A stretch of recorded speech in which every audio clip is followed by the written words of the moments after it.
యేసుక్రీస్తు నామంలో పరిశుద్ధాత్మ ఆశీర్వాదము ప్రతిరోజు కూడా పొందుకుంటున్న ప్రతి ఒక్కరికి హృదయపూర్వక వందనాలు తెలియచేస్తూ ఉన్నాను. ఈరోజు పరిశుద్ధాత్మ దేవుడు మనకిస్తూ ఉన్న వాగ్దానము దావీదు రాసిన కీర్తనలు 84వ అధ్యాయము 10వ వచనము. నీ ఆవరణములో ఒక్క దినము గడుపుట 1000 దినముల కంటే శ్రేష్టము. భక్తిహీనుల గుడారములలో నివసించుట కంటే నా దేవుని మందిరము ద్వారమునొద్ద నుండుట నాకు ఇష్టము. ఎంత గొప్ప మాట! ఈ మాట వింటూ ఉంటే, ఈ వాక్యము మాట వింటూ ఉంటే అసలు ఎంత హృదయంలో ఒక తెలియని ఆనందం. ఒక్క దినము దేవుని మందిరంలో గడుపుట 1000 దినముల కంటే శ్రేష్టమంట. భక్తిహీనుని గుడారంలో నివసించుట కంటే నా దేవుని మందిరము ద్వారమునొద్ద నుండుట నాకు ఇష్టం. ఎంత గొప్ప వాగ్దానమైన మాట ప్రియులారా! నిజమే. మనము ప్రతి విశ్రాంతి దినము మందిరానికి వెళ్ళటానికి ఎంత నిర్లక్ష్యంగా ఉంటామంటే మందిరానికి రావటానికి ఎంతో మంది కూడా నిర్లక్ష్యమైన జీవితాన్ని కలిగి ఉంటారు. కానీ దేవుడు స్వస్థపరచాలి, దేవుడు బాగు చేయాలి, దేవుడు అడిగినది ఇవ్వాలి. మరి ఇవన్నీ కావాలనుకున్నప్పుడు మనం ఎక్కడికి వెళ్తే అవి పొందుకుంటాం. దేవుని సన్నిధిలోనికి వెళ్ళినప్పుడే మనం పొందుకుంటాం. దేవుని సన్నిధిలోనే ఆశీర్వాదం నిలిచి ఉంటుంది. అందుకే అంటున్నాడు, ఎంత చక్కటి మాట! దేవుని సన్నిధిలో నిజంగా గడుపుట 1000 దినముల కంటే శ్రేష్టము అంటున్నాడు.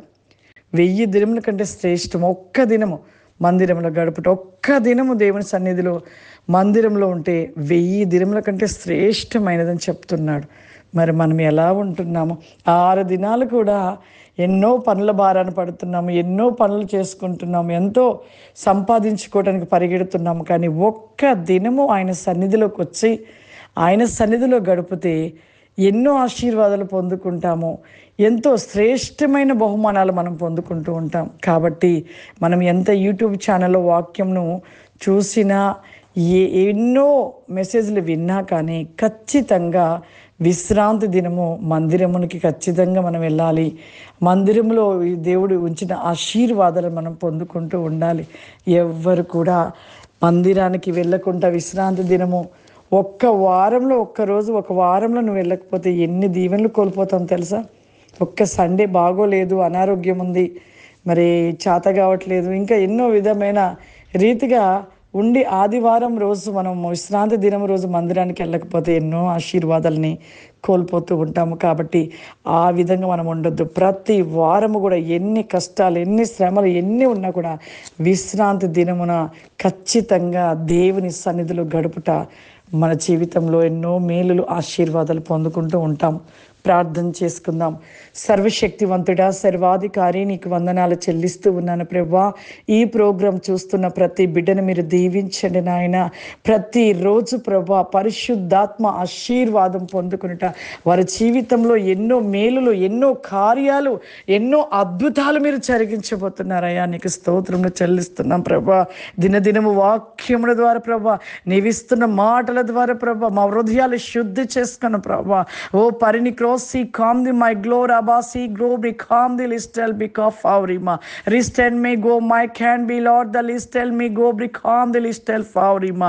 పరిశుద్ధాత్మ దేవా, ఈ ప్రోగ్రామ్ చూస్తున్న ప్రతి బిడ్డను దీవించండి, ఆశీర్వదించండి ప్రభా. మీ ఆత్మ చేత నింపండి ప్రభా.